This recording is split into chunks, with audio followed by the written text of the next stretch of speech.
สบายดีทุกคนมื้อนี้เรามาพบกับช่อง Kissy Time อีกครั้งหนึ่งเนาะซึ่งว่ามื้อนี้เป็นคลิปทำอิฐเนาะที่ว่าน้องได้เปิดหน้าตัวเองซึ่งโดยทั่วไปน้องก็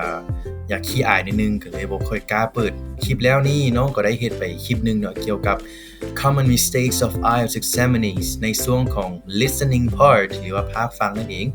แต่ว่าในมื้อนี้เราจะมาในคอนเทนต์ที่แตกต่างไปก็คือของ Writing Part หรือว่าภาคเขียนแน่นอนเนาะซึ่งว่าภาคเขียนนี่นะเป็นภาคหนึ่งเนาะสำหรับน้องเองก็เป็นคนที่เคยเส็งมาก่อนเนาะแล้วก็เคยได้ศึกษามาก่อนส่วนตัวแล้วถือว่าเป็นภาคหนึ่งที่ว่ายากที่สุดสำหรับน้องเนาะแต่ละคนอาจจะมีความยากแตกต่างกันแต่ว่าน้องนี่ Writing Part นี่ยากสุดเพราะว่ามันจะมีความซับซ้อนเนาะแล้วก็มันต้องใช้ความเข้าใจเนาะในการเฮ็ดให้ได้หลายที่สุดเท่าที่เราจะเฮ็ดได้ซึ่งมันจะมีดีเทลแตกต่างกันไปในมื้อนี้น้องจะมานำเสนอข้อผิดพลาดเนาะโดยทั่วไปที่ว่าเราสามารถพบเห็นได้กับผู้สอบสิ่ง IELTS ในภาคเขียนนี้แต่น้องจะบ่ได้มาแชร์เทคนิคหรือว่าแชร์วิธีการเฮ็ดเนาะ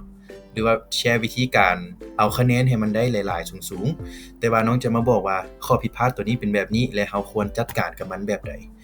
ซึ่งเราจะไปเริ่มกันเลยกับอันที่1แล้วเราก็มาเข้าสู่อันที่1กันเลยก็คือ not understanding the tasks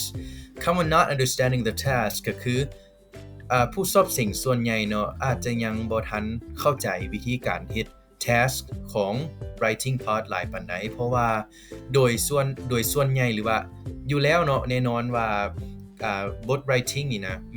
มันจะประกอบด้วย2 task หลักๆก็คืออันที่1แม่นเพิ่นอาจจะให้เป็นกราฟเฮามาเป็นชาร์ตเป็น table หรือว่าเป็นตารางที่มี data อยู่ในหั้นแล้วให้เฮาเบิ่งว่าเฮาจะ describe พวกชาร์ตตัวนั้นแนวใดให้ออกมาเป็นบทเนาะที่เฮาต้องเขียนซึ่งวิธีการเขียนก็แตกต่างจากtask ตัวที่2อย่างสิ้นเชิงย้อนว่า task ตัวที่2มันจะเป็นคล้ายๆคือมันจะมี topic เนาะยาวๆตัวหนึงมาอาจจะเกี่ยวกับสิ่งที่เกิดขึ้นในปัจจุบันบ่หรืออาจจะเกี่ยวกับcritical thinking ที่ให้เราต้องได้ใช้ความคิดเป็นหลักบ่นะแล้วอาจจะให้เราแสดง opinion disagree agree หรือแม้แต่ benefits disadvantages ขึ้นนำจุดประสงค์ของบทเขียนในตอนนั้นซึ่งวิธีการเขียนคือเราเว้าเนาะมันแตกต่างกันสิ้นเชิงคือเราเขียนใส่ว่า basically the writing always consists of two tasks of which the objectives are very different ก็คือเป้าหมายนี่แตกต่างกันเลยเนาะว่าผู้ที่ว่าเอาบทสิ่งให้เฮานะให้เฮาเขียนแบบใดซึ่งสิ่งที่เราควรเฮ็ดหรือว่า what you should do ก็คือ you have to read the task's purposes clearly before continuing on doing the task ก็คือเราต้องเข้าใจวิธีการเฮ็ดเนาะเป็นสเต็ปไปตั้งแต่สเต็ปทำอิฐจนฮอดสเต็ปสุดท้ายบ่ว่าจะเป็นภาคเริ่มเนาะ introduction body paragraph หรือแม้แต่ conclusion มันจะมีวิธีการเขียนที่แตกต่างกัน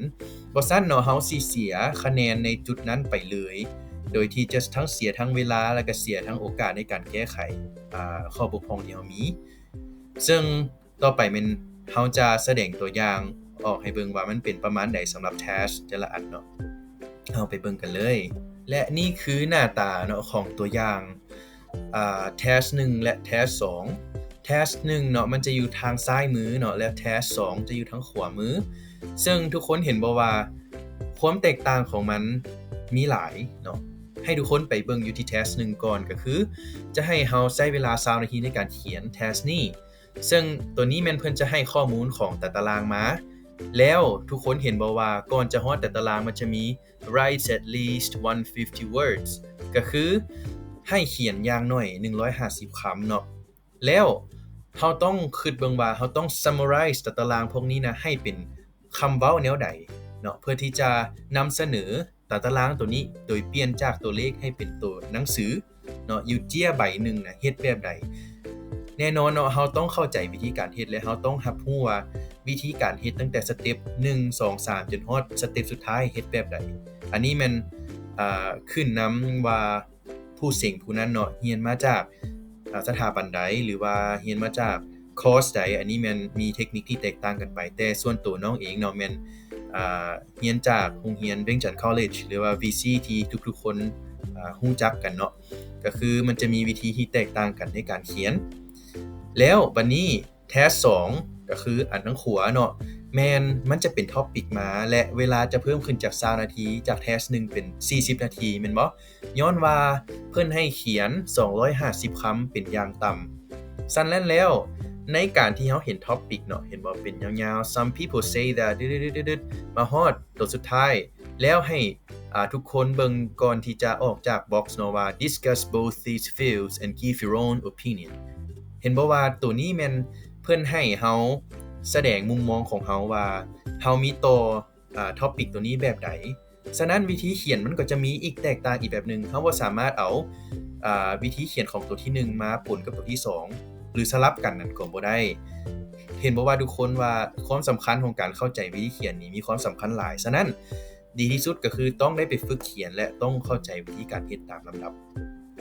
ต่อไปแม่นเฮามาเข้าตัวที่2กันเลยแล้วตัวที่2ก็คือ writing in formal language ก็คือการเขียนเนาะโดยทั่วไปแล้วเฮาอาจจะเขียนโดยที่บ่ได้คิดถึงว่ามัน grammar ต้องถูกหรือว่ามันต้องเป็นทางการแม่นบ่สำหรับการเขียนโดยทั่วไปก็คืออาจจะเป็นการแต่งเรื่องอาจจะเขียนถึงหมู่เขียนอีเมลเขียนจดหมายก็แล้วแต่ในการเขียน IELTS นี่ก็ถือว่าเป็นการเขียนของ academic หรือว่าเขียนเพื่อทางการเนาะเพราะว่าในการเขียนทุกตัวเนาะของ IELTS มันต้องมีการคำนึงถึงหลัก grammar หลักคำศัพท์แล้วก็หลักความเหมาะสมในการใช้คำเว้าต่างๆที่เราจะเขียนลงในอีกด้วยคือเราเขียนลงไปว่า some examinees can easily lose their score by using too friendly and informal language on the academic test like IELTS ก็คือเราเว้าไปเนาะ IELTS เป็นมันบ่แม่นบทเขียนแบบทั่วไปมันเป็นบทเขียนเฉพาะที่เราต้องได้ใช้คำศัพท์ทางการเป็นส่วนใหญ่หรือใช้คำเว้าที่ว่าที่เราบ่ได้ใช้โดยทั่วไปเนาะที่เราบ่ได้ใช้ตลอดนั่นแหละซึ่งสิ่งที่เราควรเฮ็ดเนาะก็คือเราควรศึกษาหาคำศัพท์เนาะหลายประเภทเนาะที่เราสามารถศึกษาได้อาจจะนำอินเทอร์เน็ตอาจจะนำ YouTube หรืออาจจะนำสถาบันโรงเรียนที่ว่าเราได้ศึกษาอยู่เพื่อจะใช้คำศัพท์ทางการหลายขึ้นบ่ว่าจะอยู่ในชีวิตประจำวันเราเองในการเว้าการเขียนการอ่านเนาะเราก็สามารถใช้ได้เพื่อห้ามลืมว่าเราต้องได้ใช้คำนี้เด้อในการเขียนIELTS เนาะตอนเวลาเราสิงและทุกคนเห็นบ่ว่าตัวสุดท้ายเนาะเราใส่วงเล็บไป no contractions คำว่า no contractions ก็คือห้ามใช้คำย่อคำว่า contractions ก็คือคำย่อก็คืออาจจะเป็น apostrophe แล้วเราอาจจะเขียนสมมุติว่าแทนที่เราจะเขียนคำว่า I am เราไปเขียน I'm หรือว่า he is เราไปเขียน his สินะคือ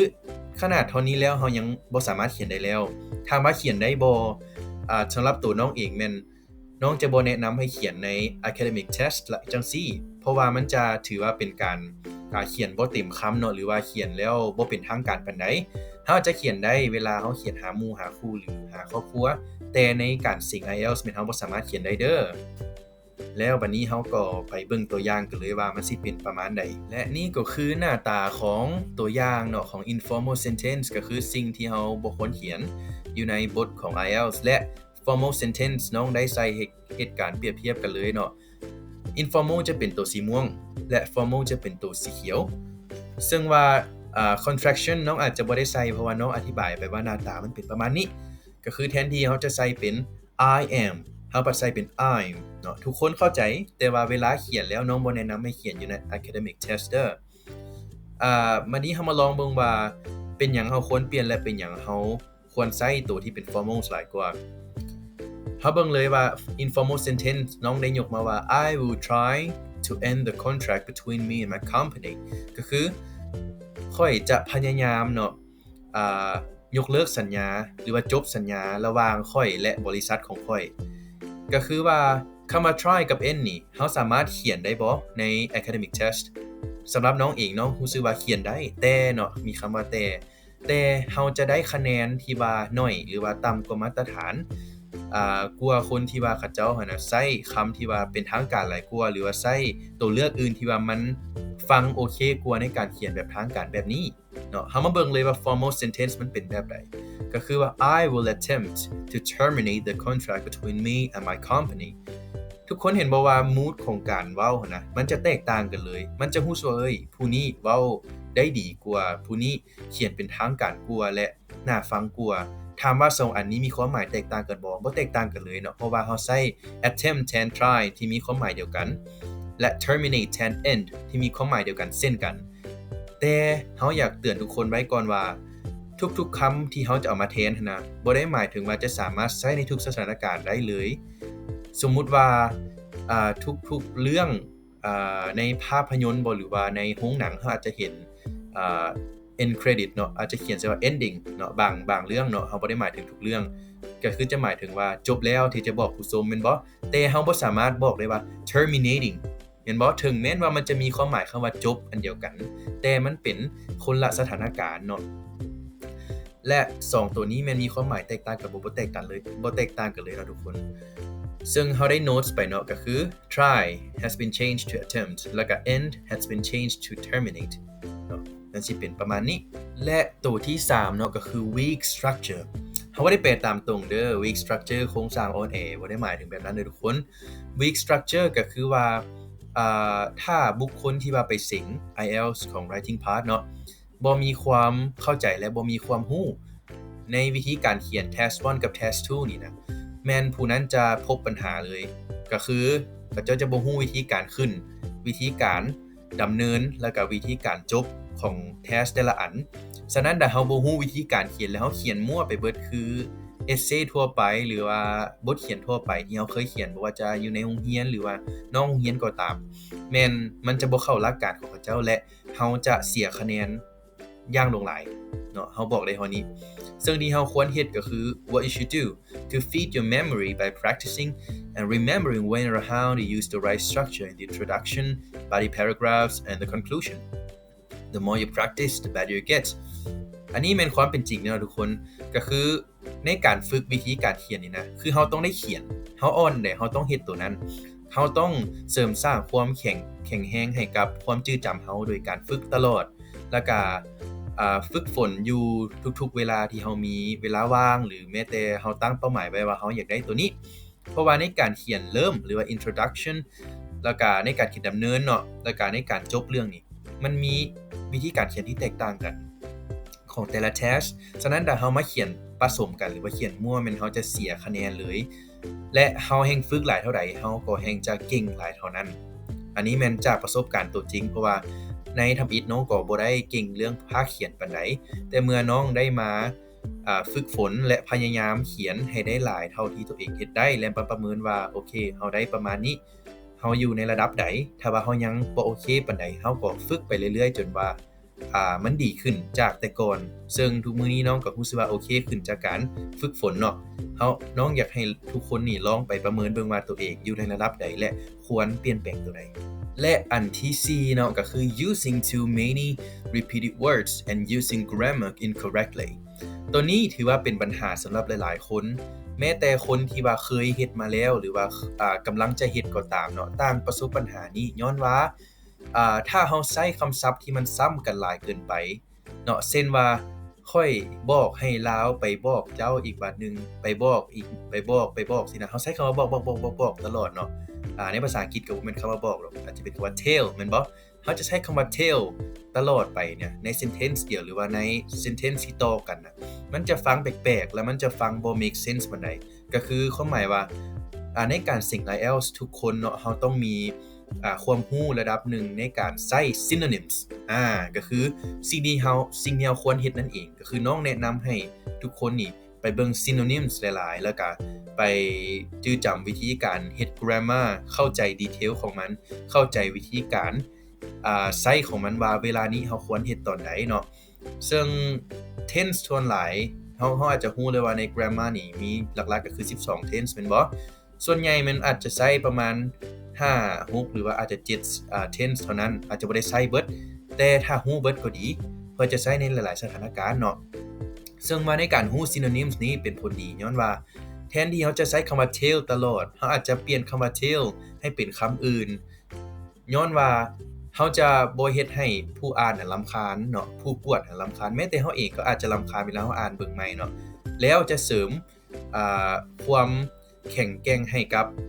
สมองแล้วก็ความคิดกับความจำของตัวเองเนาะในการใช้ภาษาให้ได้หลากหลายขึ้นเนาะหลายช่องทางและนี่ก็เป็นตัวอย่างเนาะที่ว่าน้องอยากมาเฮ็ดให้รู้ว่ามันจะเป็นประมาณใดในการใช้ synonyms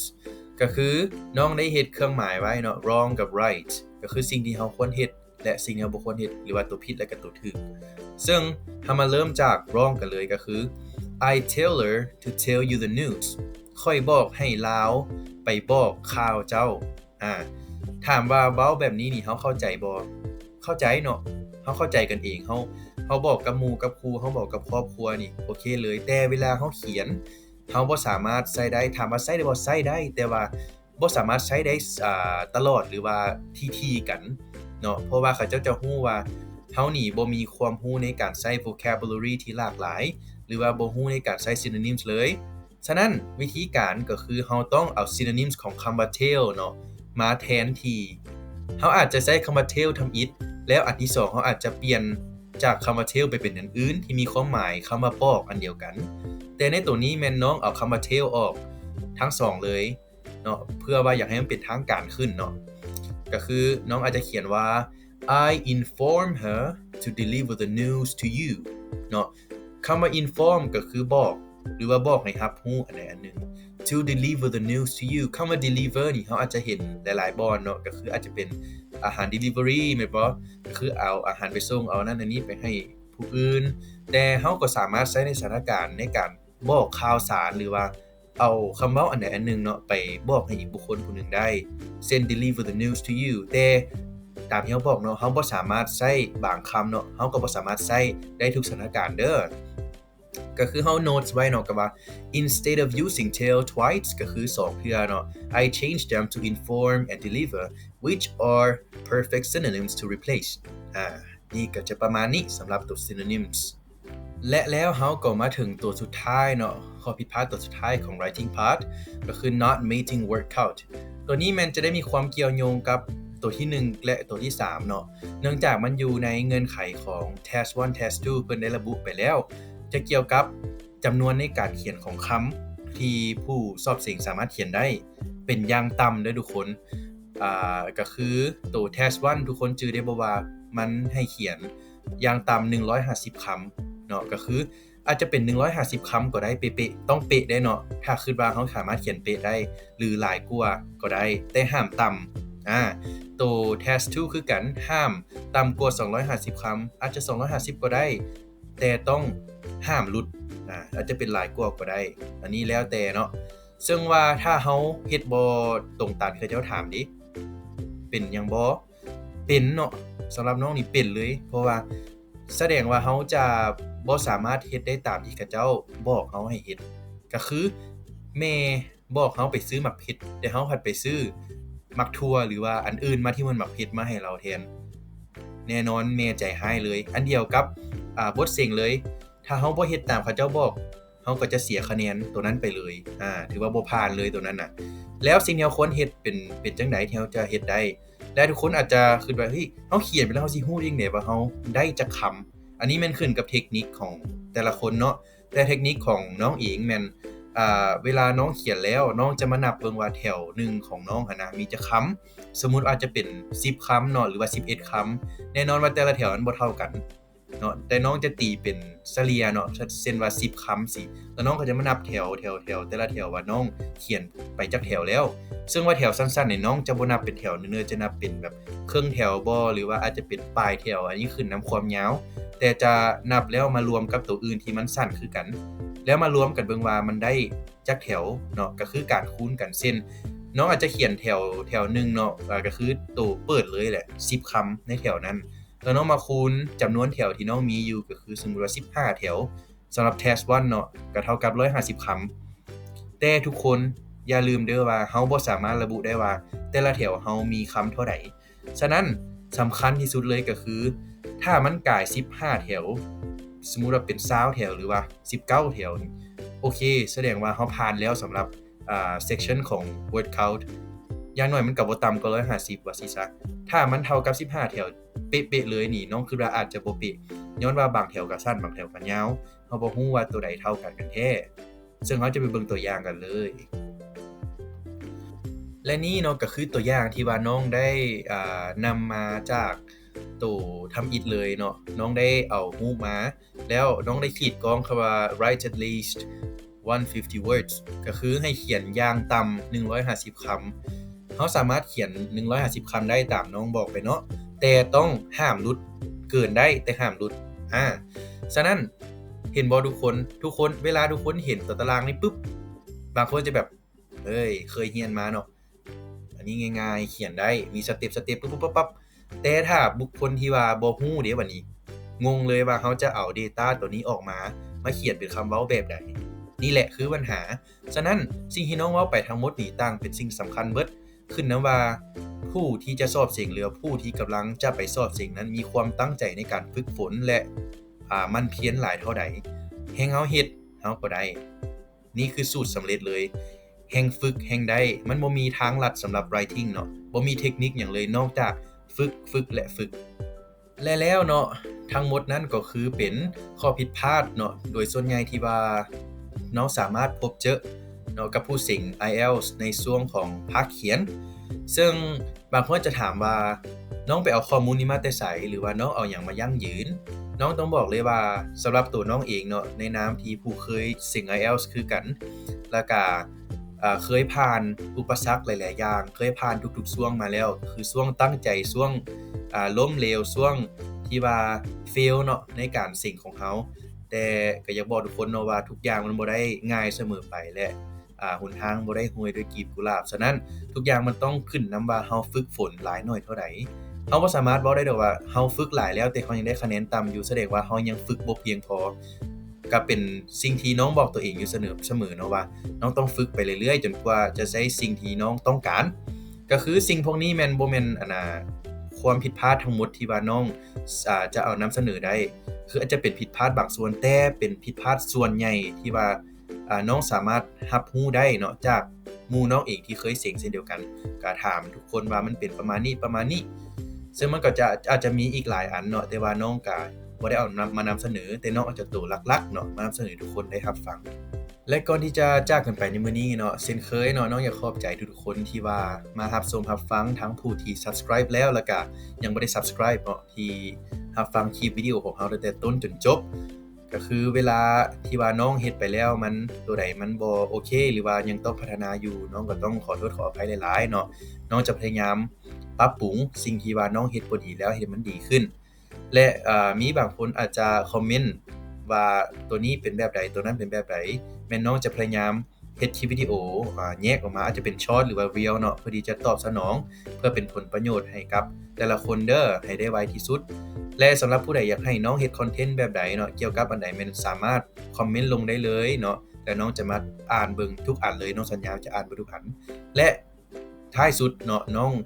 อยากขอความร่วมมือกับทุกคนก็คือ Subscribe เนาะสำหรับคนที่ Subscribe แล้วก็ขอบใจหลายๆและแต่สำหรับคนที่ว่ายังบ่ได้ Subscribe ก็Subscribe กันหน่อยนึงเนาะแล้วเราจะมาพบกันและจะบ่ได้พลาดคอนเทนต์ดีๆแบบนี้อีกต่อไปขอบใจอันนี้เรายังบ่ได้ไปไสเนาะก็คืออันนี้แม่นช่อง TikTok ของเราเนาะ TikTok Ink for Life 224แม่นทุกคนสามารถไปติดตามแล้วก็ไปเบิ่งผลงานของเราได้อยู่ช่อง TikTok เราสร้างมาได้ประมาณนึงแล้วก็ฝากทุกคนแน่เด้อขอบใจหลายๆนี่ไปแท้แล้วบัดนี้น่ะบ๊ายบาย